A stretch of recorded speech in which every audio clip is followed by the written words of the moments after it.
Hello friends, welcome back to my channel. This is Steffi Arora. तो welcome to part 5 of MCQ series जो हम accounts के exam के लिए कर रहे थे। 10-10 MCQ हर वीडियो में डिस्कस किए हैं। आप जाके मेरी पुरानी वीडियोस भी चेक कर सकते हो। टोटल 5 वीडियोस अपलोड होगी और आज ये लास्ट पार्ट है। ठीक है, तो 5 की 5 वीडियोस आप जाके देख सकते हो। हर वीडियो में 10 MCQ, टोटल 50 MCQ मैंने एग्ज़ाम्स के लिए डिस्कस किए हैं। राइट, तो डिस्क्रिप्शन में लिंक होगा, आप चेक कर सकते हो। तो 11th पे आ जाते हैं। 11th one is ABC are partners sharing profit and loss in the ratio 2:3:1 as per the deed C get minimum amount of 1 lakh as his profits and his deficiency, अगर कोई डेफिशिएंसी होगी तो बी बेयर करेगा। Net profit आ गया 3 लाख का। सो हमें बताना है कि डेफिशिएंसी बी कितनी बेयर करेगा। तो इसके लिए मुझे सबसे पहले तो सी का शेयर निकालना पड़ेगा। सो 3 लाख इंटू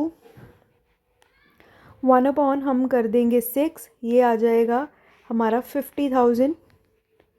सो 50,000 रुपीज़ प्रॉफिट का हिस्सा आया सी का। मतलब 50,000 रुपये कम पड़ रहे हैं और 50,000 जो कम पड़ेंगे वो कौन देगा? बी। सो बी की डेफिशिएंसी होगी 50,000 rupees. Next, Skyline limited took over the running business 70 lakh का from Grand limited by paying 20% through bank draft. तो 70 लाख का 20% हो गया 14 लाख, और बैलेंस जो है उसके प्रीमियम पे शेयर इशू कर दिए 10%। सो बैलेंस कितना हो जाएगा? 70 लाख में से अगर मैं 14 लाख माइनस कर दूंगी तो बच गया 56। तो 56 लाख जो बच गया है उसके जो है इशू कर दिए हैं डिबेंचर्स। ठीक है, सॉरी, शेयर्स इशू किए हैं 10% प्रीमियम पे।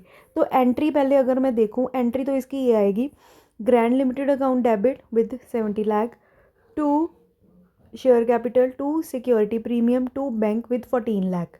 तो ये मुझे देखने को तो मिल रहा है। ठीक है, बी वाली एंट्री में, अगर बी वाली एंट्री में चेक करूँ, अभी मैंने डी वाली चेक नहीं की, तो बी वाली अगर मैं चेक करूँ, ये वाली, तो इस एंट्री में देखो ये डेबिट हो रहा है, 14 लाख भी क्रेडिट हो रहा है। अगर इन दोनों का टोटल 56 लाख है तो मतलब यही एंट्री ठीक है। ठीक है, और इन दोनों का टोटल आ रहा है हमारा नियर अबाउट यस 1 रुपये का फ़र्क पड़ रहा है, तो ये बन रहा है 56 लाख। ठीक है, तो करेक्ट ऑप्शन, अगर ऐसे विदाउट कैलकुलेशन अगर आपको कोई ऑप्शन देखना है तो बी ऑप्शन यहाँ पे करेक्ट बन रहा है। बट हम नेक्स्ट ऑप्शंस भी देख लेते हैं। वैसे बी करेक्ट है क्योंकि सारी इसका जो कॉन्सिक्वेंसेस हैं वो मैच हो रही हैं। ठीक है, उसके बाद और भी हैं। अगर मैं चेक करूँ, देखो ये वाली एंट्री भी है, बट इसमें इन दोनों का टोटल जो है वो 56 नहीं बन रहा, तो इसलिए ये करेक्ट ऑप्शन नहीं है। Correct option option number B ही है। ठीक है, तो मैं फिर से बता दूं, ये एमसीक्यूज़ मैंने ऑसवाल्ड सैम्पल पेपर में से लिए हैं क्योंकि मुझे लगता है वहाँ से आपका काफ़ी सिलेबस कवर होता है और कुछ उस पैटर्न के ही आपको एमसीक्यूज़ आते हैं एग्ज़ाम में, तो मैंने उसी को प्रेफर किया है जो आपको आ सकते हैं। ठीक है, next, Sarita limited issue 100 shares of 10 each, 8 being called up, premium is of ₹2 to Ramesh for non payment of allotment money of 5। 5 रुपये की अलॉटमेंट नहीं पे की थी, इसलिए फोरफिट करके आगे री इशू कर दिए, आगे इशू किए हैं shares. And first and final call अभी तक कॉल्ड ही नहीं हुई है। इसमें से इन 100 शेयर्स में से 70 शेयर्स जो हैं वो री इशू कर दिए 10 रुपये पे।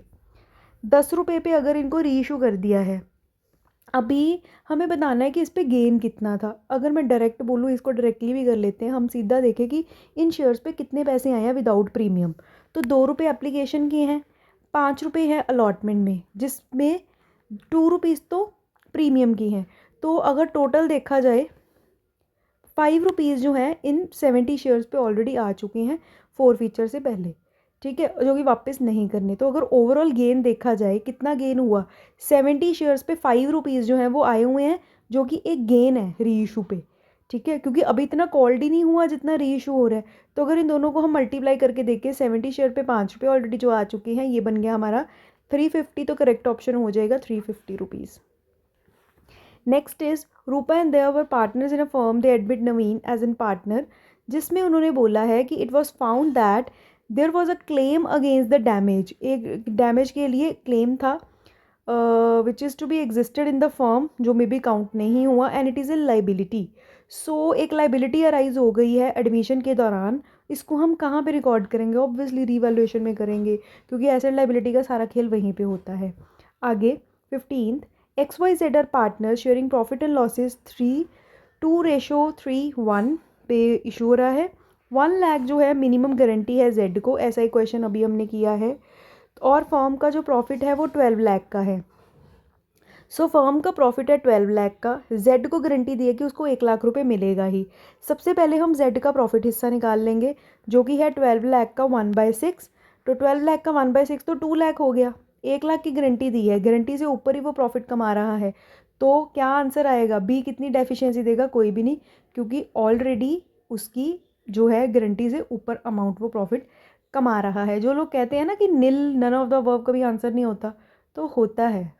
ध्यान से अगर हम देखें तो होता है, अगर हमने कंसेप्ट्स पढ़े हैं तो। नेक्स्ट,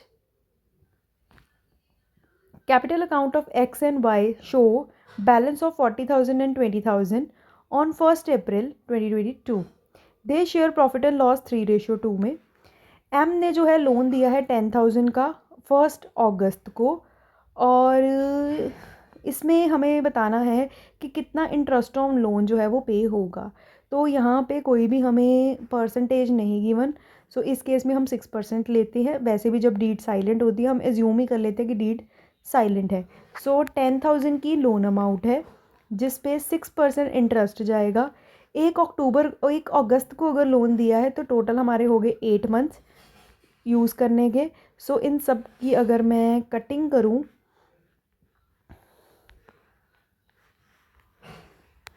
ये सारा करके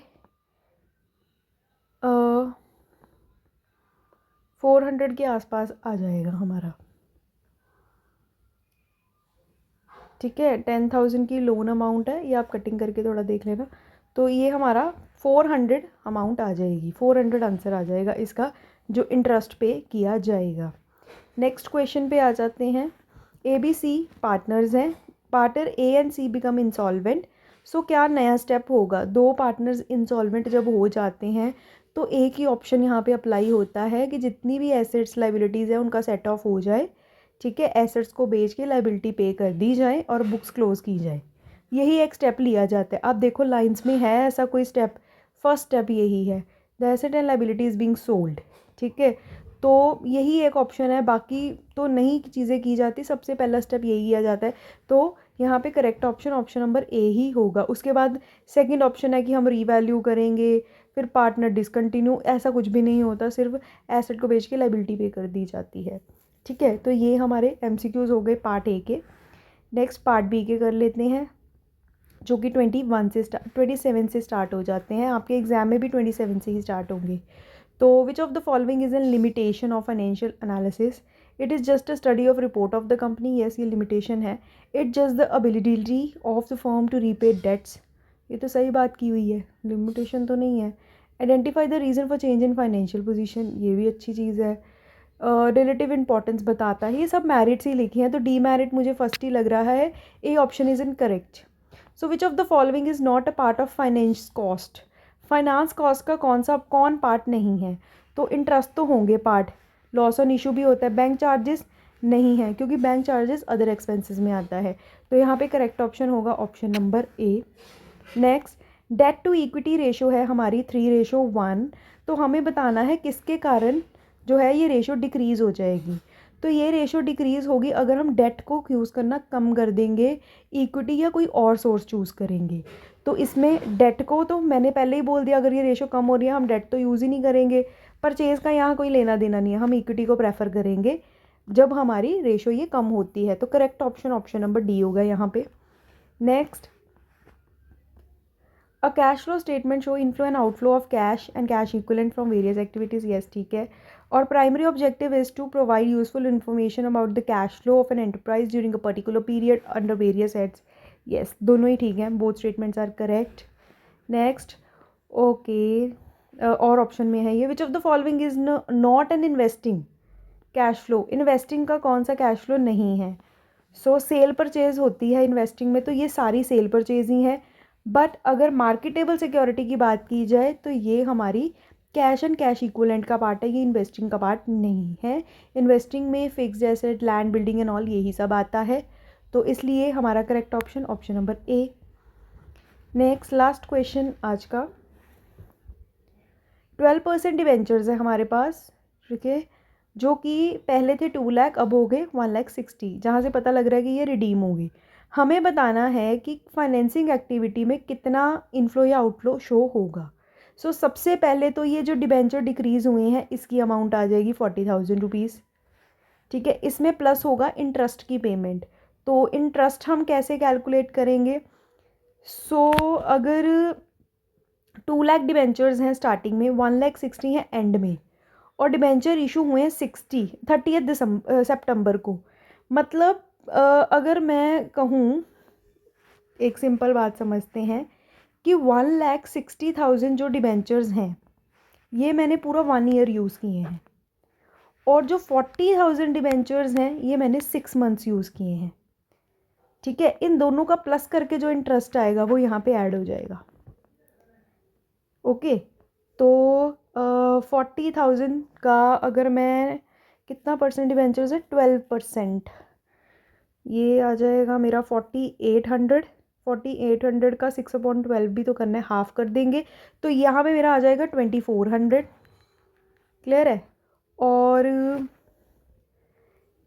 16 लाख का 1,60,000 का पूरा ईयर पे करना है, मतलब 1,60,000 का 12% अगर निकालेंगे तो एक सर्टेन अमाउंट आ जाएगी, ठीक है। तो अगर मैं सिंपली बोलूँ ध्यान से, 40,000 रुपीज़ एक तो आएंगे हमारे, 40,000 एक आएंगे हमारे जो डिबेंचर्स कम हुए हैं, ठीक है, माइनस होगा ये, और जो इंटरेस्ट पे हुआ है वो भी माइनस होगा। इंटरेस्ट में एक इंटरेस्ट तो होगा 40,000 का जो हमने जो है हाफ ईयर यूज़ किया है, ठीक है। एक बार मैं दोबारा से ये पॉइंट समझा देती हूँ, ध्यान से समझना कि मैंने इंटरेस्ट कैसे कैलकुलेट किया है। देखो, साल की स्टार्टिंग में थे 2 लाख डिबेंचर्स, फिर हो गए 1,60,000 के, और जो ये डिबेंचर्स कम हुए हैं ये 30 सितंबर को हुए हैं। अगर मैं बोलूँ कि मैंने 1,60,000 डिबेंचर्स फुल ईयर यूज़ किए हैं, ठीक है, ये मैं ईयर लिख रही हूँ ऐसे ही, और 40,000 6 मंथ्स यूज़ किए हैं, इन दोनों का अगर मैं इंटरेस्ट निकाल लूँ तो मेरे पास टोटल इंटरेस्ट आ जाएगा। इसका इंटरेस्ट 2,400 मैंने निकाल दिया है, ठीक है। इसका आप कैलकुलेट करके देख लेना कितना आएगा, ये हम सिंपल ही निकाल लेंगे। 1,60,000 इंटू 12%, जो अमाउंट आएगी उसको हम 2,400 में कर देंगे प्लस, और जो आ जाएगा हमारा 2,400 प्लस 40,000 जिससे हमारे डिबेंचर डिक्रीज़ हुए हैं, प्लस जो 1,60,000 का इंटरेस्ट आएगा, इन तीनों को प्लस करके जो अमाउंट आएगी, जो मुझे लग रहा है आउटफ्लो, वैसे तो ये है ही आउटफ्लो ही है क्योंकि माइनस में जाएगा ना, तो इन दोनों ऑप्शन में से आपका जो अमाउंट आएगी वो आपका सही आंसर होगा। मुझे लग रहा है ये वाला होगा 16,600, ये आपका करेक्ट ऑप्शन होगा टोटल आउटफ्लो, जिसमें हम 40,000 आउटफ्लो का लेंगे, 2,400 हम 40,000 वाला इंटरेस्ट लेंगे, और जो लास्ट है हमारा 1,60,000 पे जो इंटरेस्ट आएगा 12% का, उसको हम प्लस करके जो अमाउंट आएगी वो यहाँ पे आ जाएगा, ठीक है। ये कैलकुलेशन आप करके देख लेना, सी ऑप्शन मुझे लग रहा है करेक्ट होगा, ठीक है। तो इसी के साथ हमारे सारे MCQs कंप्लीट हो चुके हैं, ठीक है। लास्ट था ये 50th MCQ था जो अब तक मैंने डिस्कस किया है। आप जाके मेरे सारे पार्ट्स देख सकते हो, 5 पार्ट्स हैं टोटल, हर पार्ट में 10 MCQs। वीडियो अच्छी लगे तो आप चैनल को सब्सक्राइब, वीडियो को लाइक कर सकते हो, and thank you so much guys, and all the best for your exam.